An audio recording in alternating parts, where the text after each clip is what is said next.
Ba, sabi ko sa'yo, nung sa Angels, di ba Di ba, sa Angels, di ba kumain ako, instant natulog ako. Kung walang Angels, hindi ako matutulog.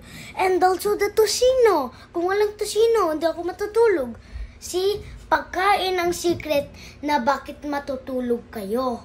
Yan lang kasi. Kumain ka na eh. Ayoko. Nag-dinner na, kaka-dinner lang eh. Midnight snack.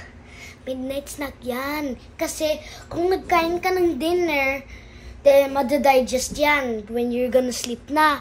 Kung na-digest na yung sleep, di ka naman kakatulog. Na-digest yung sleep? Kung na-digest na yung ulam kung mag-sleep ka na. Kaya, kung nagkain ka ulit, then meron ka ng source to matulog na naman. Na longer? Yeah. Eh, ilang araw ka na nagme-midnight snack eh. Ano bang gusto mo ngayon na midnight snack? Maling. Maling?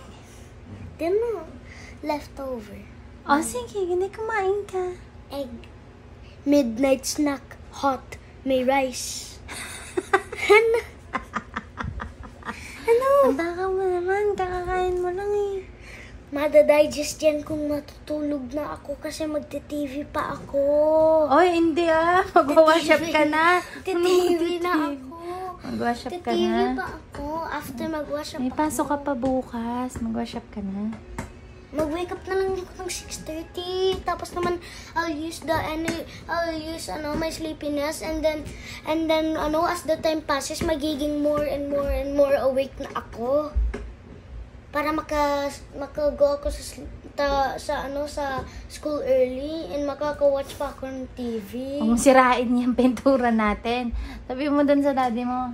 Ano gusto mo? Dali na. Ano?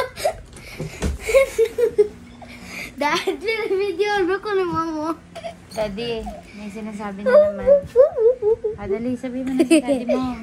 Dad, since like you already na napagkain ng sikreto para matulog ako, pwede maling eggs and rice in a bowl yung yung midnight snack. Thank you. Meron pa bang mali? Yeah, may leftover po. Midnight snack pa? Sige, okay.